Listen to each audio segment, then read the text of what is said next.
Max Verstappen continued his relentless march towards a third successive world championship with a crushing victory in Red Bull's home race in Austria. But there was a world of pain for many of his rivals, particularly those who were handed post-race time penalties for falling foul of track limits. Here are our picks for this week's edition of Winners and Losers. Winner, Max Verstappen. Max Verstappen was ruthless at the Red Bull Ring as he took P1 and victory in the sprint, and then pole and the win for the main event. Sunday's triumph was his 42nd Grand Prix win and means he has now secured half of his career victories in the last 14 months. It was the Dutchman's fifth win at the Red Bull Ring, more than at any other track in his career, and his eighth podium at that track, his best record at any F1 venue. He now leads Red Bull teammate Sergio Perez by 81 points, a tally worth more than 3 Grand Prix wins, and continues his record of having finished in the top 2 in every race so far this year. Losers, Haas. Haas usually run well at Austria, and while Nico Hülkenberg scored points in the sprint on Sunday after a heroic qualifying. A repeat was not meant to be when a power unit failure in Sunday's race saw him ground to a halt shortly after his first pit stop. Even if he had avoided the engine issue, the German and his teammate Kevin Magnussen didn't have the pace to ultimately challenge for points. It means the American team leave Austria with plenty of homework to do to understand why they struggle so much over a race distance. Winner, Charles Leclerc. Charles Leclerc has had a difficult run of form in 2023 and was very hard on himself when assessing his performance across sprint Saturday. But he didn't put a foot wrong in Sunday's Grand Prix, and even led for a brief period before crossing the line second for his and Ferrari's best result of the season. It was his fourth podium at the Red Bull Ring and Ferrari's 800th in Formula One, with the Scuderia showing they have made a step forward in terms of race pace for the second successive weekend.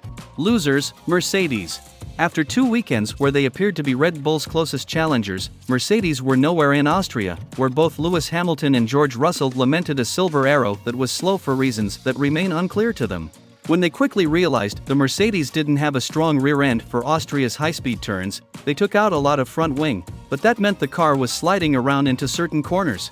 Hamilton struggled the most with this of the two Mercedes drivers, earning a time penalty in the race, and another after the checkered flag leaving him classified 8th, 1 place behind Russell. Winner, Lando Norris. Lando Norris traditionally goes well at the Red Bull Ring, but he wasn't hopeful of another strong weekend in the Styrian Hills given how much his McLaren team have struggled for pure performance so far this season. However, he was given the upgrade package the team had managed to get ready early, and he made the most of it to finish a brilliant 5th, which became 4th following Carlos Sainz's penalty. That is McLaren's best result of the season and edges them closer to Alpine in the battle for 5th in the Constructors' Championship. Losers, Aston Martin.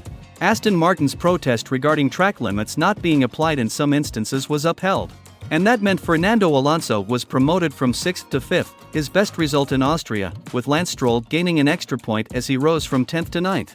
They also closed the gap to Mercedes in the Constructors' Championship to 3 points. However, they didn't have the pace to take the fight to Red Bull in Austria. The Silverstone-based team even dropping behind Ferrari to become the third best in the pace rankings. Winner, Sergio Perez. Sergio Perez arrived in Austria under pressure after a string of below-par performances that have left him fighting Alonso for P2 in the championship rather than teammate Verstappen for the title. His life was made harder when he developed a fever, which kept him away from the track on media day on Thursday and meant he was operating at less than 100% physically for the rest of the weekend. But after failing to reach Q3 for the 4th successive race, he turned things around, first finishing 2nd in the sprint and then fighting back from 15th to secure 3rd on Sunday, giving Red Bull their first ever double podium at the Red Bull Ring. Losers, AlphaTauri. AlphaTauri knew the Austrian Grand Prix would be a challenging one because of the lack of upgrades they brought to the car recently, and so it proved, with Yuki Tsunoda and NYCK de Vries lacking the pace to fight much higher than P15. Tsunoda's race was all but over at turn 1, when he dived up the inside, hit the curb and clipped Esteban Ocon, breaking his front wing. He then skated off into the gravel at turn 4, picking up suspected floor damage that made the car difficult to drive. Both he and de Vries picked up time penalties for exceeding track limits, and that left them 19th and 17th respectively, with the Italian team still firmly rooted to the bottom of the Constructors' Championship. Winners, Ferrari. This was one of Ferrari's most competitive weekends of the year so far, with the Scuderia emerging as Red Bull's closest challenger and only missing out on pole by 0.048s.